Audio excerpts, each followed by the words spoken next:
ગુજરાત વિધાનસભાની મુલાકાતમાં કલાકારોને આમંત્રિત કરવામાં આવ્યા હતા, પરંતુ ગુજરાતી ફિલ્મના દિગ્ગજ કલાકાર વિક્રમ ઠાકોર નારાજ થયા હતા। જોકે તેમની નારાજગી શું હતી, શું કારણ હતું અને રાજકીય પ્રવેશ અંગેની પણ જે ચાલી રહી છે અટકળો, તે તેમના મુખે જ સાંભળીશું। વિક્રમભાઈ, મંતવ્ય ન્યૂઝ ચેનલમાં આપનું હાર્દિક સ્વાગત છે। તમે નારાજ બન્યા હતા, શું મુખ્ય કારણ હતું? મુખ્ય કારણ તો હું નારાજ એટલા માટે હતો કે મારા માટે નહીં, પણ જ્યારે બી વિધાનસભામાં દરેક કલાકારોનું સ્વાગત કરવામાં આવ્યું ત્યારે મીડિયેટરો દ્વારા અમુક કલાકારો જ ત્યાં ઉપસ્થિત હતા।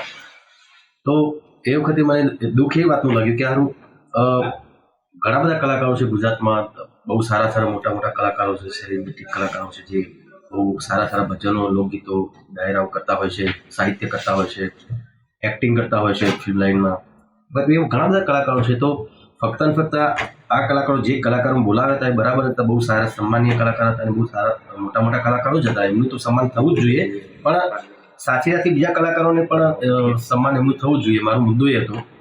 અને એટલા માટે આ મુદ્દો મેં ઉઠાવ્યો હતો। અને ગુજરાત સરકારના કાર્યક્રમોમાં બી અમુક કલાકારો જ મીડિયેટરો દ્વારા ત્યાં બોલાવવામાં આવતા હતા, ત્યારે મને દુઃખ થયું કે સારું આવું કેમ।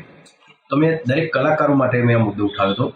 અને એટલા માટે જો જ્યારે બી 26-27 તારીખની વાત કરું ત્યારે ફરીથી વિતુભાઈનો બી મારા મેસેજ આવ્યો હતો અને 2 દિવસ મારો ફોન બંધ હતો, એટલે કદાચ કોઈ ફોન કરવાનો ટ્રાય કર્યો મને ખબર નથી। તો મને લાગ્યું કે જો 26-27 તારીખે હું જઈશ તો લોકોને એવું લાગે કે વિક્રમ ઠાકોરે પોતાના માટે મુદ્દો ઉઠાવ્યો હતો અને અત્યારે એનું સન્માન થઈ રહ્યું છે ને વિધાનસભામાં એ માણસ ગયો। તો મને એવું લાગ્યું કે ભાઈ એટલા માટે હું નહોતો ગયો અને સન્માનથી દૂર રહ્યો। તો પણ હા, સરકારશ્રીનો હું સન્માન કરું છું અને ખરેખર મારી વાત, નાની વાત એમને સ્વીકારી અને દરેક કલાકારોને ત્યાં બોલાવ્યા। મારા ખ્યાલથી 300-400 કલાકાર જેટલા મારા ખ્યાલથી હતા, દરેકનું સન્માન કર્યું ને એ જ મારા માટે એ જ સન્માન છે, દરેકનું સન્માન એ મારું સન્માન છે। વિક્રમભાઈ, રાજકારણમાં જવાના છો એવી પણ અટકળો ચાલી રહી છે। આમ આદમી પાર્ટી અરવિંદ કેજરીવાલે પણ આપણને આમંત્રિત કરે છે, શું કહેશો? જો કોઈ પણ પાર્ટીના કોઈ મોટા નેતા હોય તો ચોખ્ખી વસ્તુ છે, એ લોકોને કોઈ પણ પાર્ટીના નેતા હોય, પાર્ટી હોય, એમને ઈચ્છા હોય કે કોઈ સારો કલાકાર હોય, કોઈ સામાજિક કાર્યકર હોય, કોઈ સારો એક્ટર હોય, કભી સિંગર હોય અને એનું લોકચાહના આટલી બધી હોય ગુજરાતમાં, તો દરેક પક્ષના લોકો ચાહતા જ હોય કે એમના પક્ષમાં જોડાય। પણ જ્યારે કેજરીવાલ સાહેબ જોડે વાત થઈ તો એમને આ બધા મુદ્દાની ખબર પડી, આ વિક્રમ ઠાકોરને એમને ખબર પડી કે ત્યાં આટલું બહુ સારો એનો ચાહક વર્ગ છે। તો જ્યારે ઈશુદાન ગઢવી ત્યાં ગયા દિલ્હી, તો ઈશુદાન ગઢવીએ મારી વાત રાખી ત્યાં કે આવો બહુ સારો કલાકાર છે અને બહુ સારો માણસ છે। તો કેજરીવાલ સાહેબ ન થયું, ચલો વાત કરવામાં શું જાય છે, બહુ સારો કલાકાર છે તો વાત। પછી એમણે ફોન કર્યો, ફોન પર બી કોઈ પક્ષમાં જોડાવાની વાત કે કોઈ રાજકીય કોઈ વાત નથી, ખાલી એ જ વાત હતી કે ભાઈ તમે બહુ સારું કાર્ય કરી રહ્યા છો અને કદાચ તમારે દિલ્હી આવવાનું થાય તો ચોક્કસ તમે બધાને આપણે સાથે મળીને વાત કરીશું।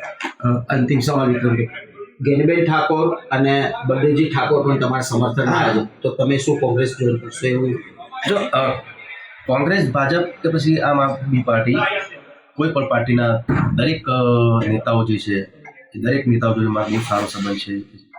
ગેનીબેન હોય, બલદેવજી હોય, ભરતજી હોય, અલ્પેશભાઈ હોય, મારા ઘણા બધા એવા નેતાઓ છે જે ભાજપમાં બી છે, કોંગ્રેસમાં બી છે, આમ આદમી પાર્ટીમાં બી છે।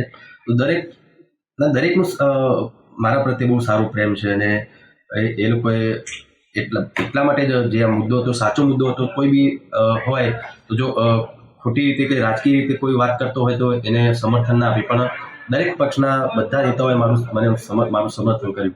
એટલે એવું જરૂરી નથી કે ભાઈ એમણે સમર્થન કર્યું એટલે એમની પાર્ટીમાં હું જોડાઈ જઈશ। કોઈ બી પક્ષમાં જોડાયા વગર બી આપણે સમાજ સેવા કરી શકીએ છીએ, તો ચોક્કસ એ રીતે સમાજ સેવા કરીશ। જે બિલકુલ કોઈ પણ પાર્ટીમાં જોડાયા વગર પણ વિક્રમ ઠાકોર હવે સમાજ સેવાનો રાહ અપનાવશે। જોકે તેઓ રાજકીય પાર્ટી જોઈન કરશે કે કેમ તે યક્ષ પ્રશ્ન રહેશે। કેમેરામેન વિનોદ રાઠોડ સાથે ઉજ્જવલ વ્યાસ, મંતવ્ય ન્યૂઝ, ગાંધીનગર।